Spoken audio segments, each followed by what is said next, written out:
All right, welcome back. Now, of course, today being Wednesday, we're taking a look at youth and politics and the views on different matters that's been going on. Now, we had a conversation that already kicked off early on in this particular segment. We want to, as we wrap up, talk about an interesting aspect. Of course, we have about 19 days to the election, and so therefore, last night, of course, the ballot papers arrived for the governors and I think the MCAs and the women rep arrived at the Jomo Kenyatta International Airport, and so it looks like it's all systems go, even as we, of course, pending some of the conversation that have been going on about postponing the date, etc.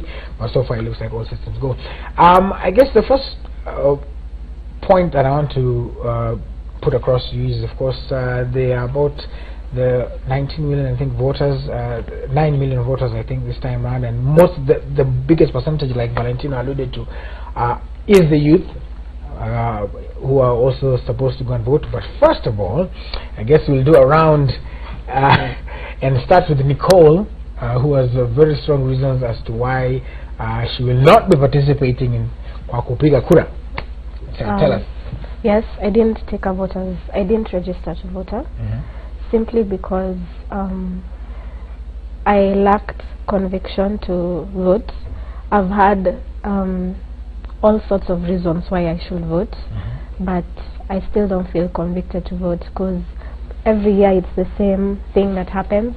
We just go, we register on the ballot day, we cast our votes, then 5 years down the line, about 1% of things have those may change.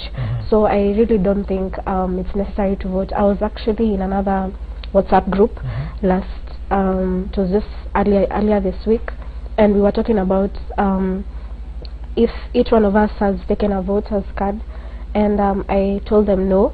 I was really attacked, and I was told yeah, you don't know your citizen rights, you don't want to, you know, build the country.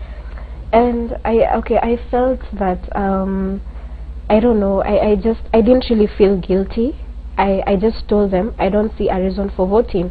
If you're just voting because it's a responsibility to vote, okay, what's the point of voting? If you're just voting so that you look like you are a patriot, so that you, I don't know, you know, you say that you're electing the right leader, but then you're just electing somebody of your tribe so that they, you know, they become the president. But really, your intentions for voting are not all that.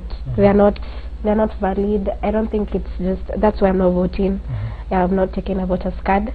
But I usually say when the conviction comes and I find purpose in voting, I will vote. As for now, I'm not voting.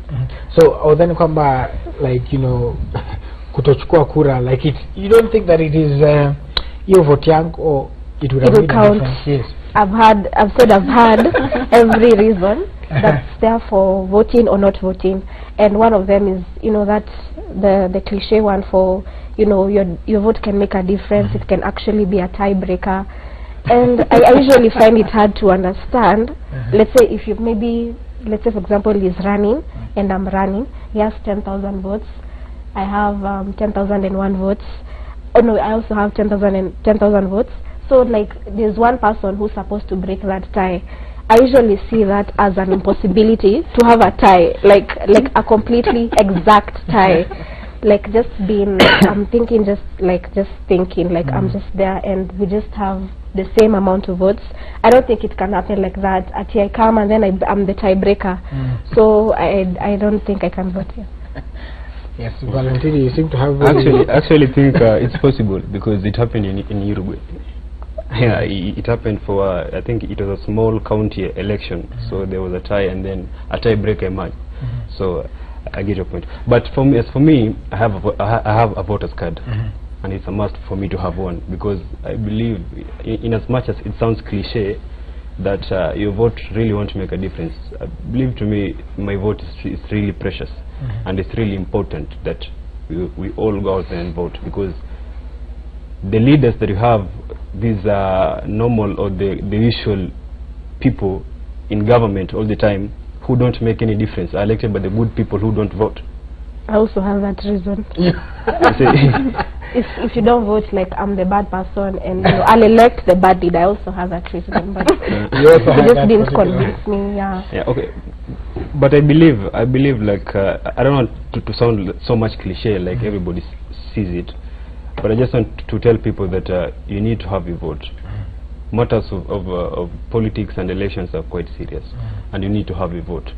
I have mine, so question is Kosa. to you. but let me also ask, even as we go this side to Nyongesa and then to you. It's an interesting point, because even as you said that, you know, let me throw a spanner in the works as well, and just also from where Nicole is coming from. It is the same monkeys in the same forest of which is Kenya. So how is the vote going to make a difference? At least, let's say at the top. Maybe at the bottom up, we're going to have to change. What is your view on that? First, as a constitutional expert, I beg to take a different perspective. And I think I would have been among those who attacked you. Should I have met you? It's not would have changed her mind. Yeah, it is not a matter of tie breaking. Okay. The Constitution clearly articulates that Kenya is a sovereign state. And Kenya being a sovereign state, Kenya is just a geopolitical entity placed somewhere in East Africa. The sovereign power and all the sovereign rights are in the people and for the people. See, so it's a matter of you exercising your sovereign right to tell the world you are a Kenyan and you have the right to determine your internal affairs. So it's not just a matter of determining between Uhuru Kenyatta and Mudiara Kariara who one is good and one is bad. No, it's a matter of telling the world, I'm Mukami and I have the right to determine the internal affairs of our country. They should not be influenced by external forces. That's the first reason. The second reason is one of the fundamental pillars and as well critical pillars that hold the fabric of this state together is your democratic right. So your right to vote goes a long way in engendering democracy in this country.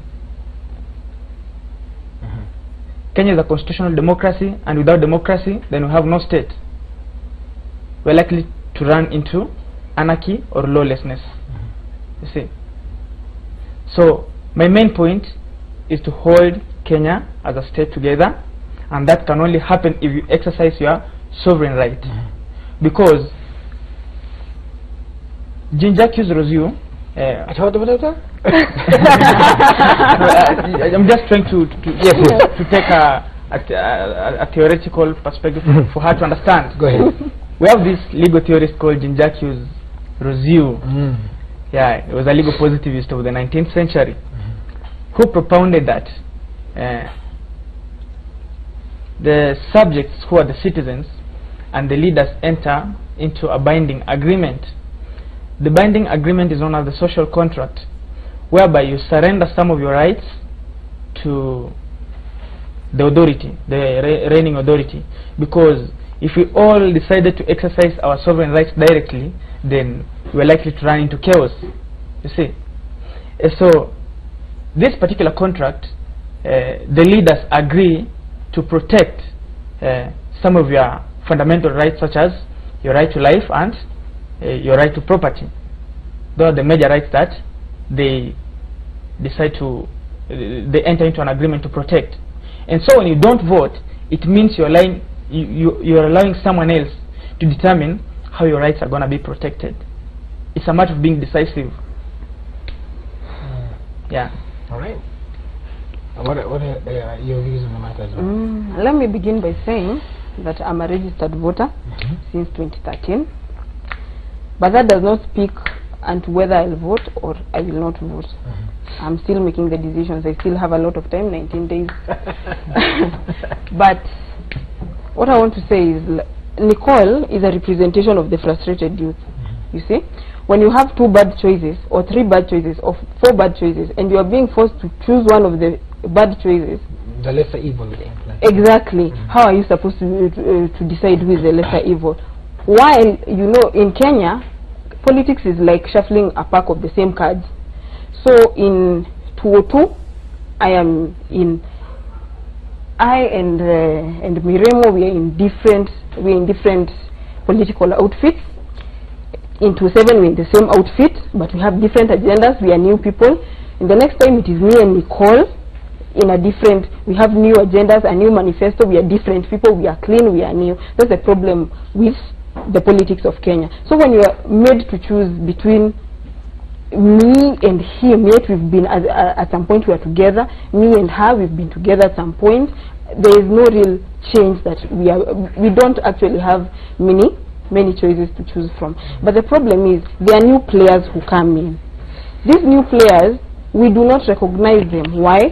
Because we have been in this culture where we have been taught, instead of being leaders and to believe in ourselves as the youth, that we can make a change, we put our hope not in ourselves, but in those leaders who have been there. We believe we cannot do without those leaders who have been there. We form a big majority, but we actually have not realized that we can change the government. We have not realized. So that is why when someone like Muteura comes, we can see, yes, he's a good aspirant, yes, he's a good candidate. But at the same time, you'll see it on social media, he's a good candidate, but people are saying he might really not make it. Why? Because they are the two main players who have a higher chance. Why? Because we have not come to the realization as youths that we have the power. And how do we get this power? Through registering. How do we exercise it? By casting our votes.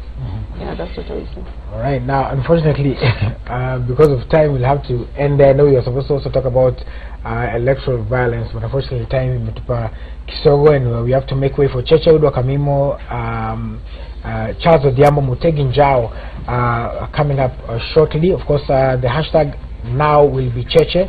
The SMS line is still 22422, and of course you get to understand the topics and what they'll be talking about. But it's a conversation that we'll continue to have, and hopefully we can check back with Nicole. Yako imesha say, I guess we have to wait for the next one. But for the rest of us, I guess we'll have to wait and see what will happen, and maybe in your 19 days I will have figure out who to vote for. Now, unfortunately, because of time, we can't take any more comments. But I want to toss it over to Nadia and the band, and then we'll be back. We'll invite you guys again, and we can have this conversation at length. Stay with us.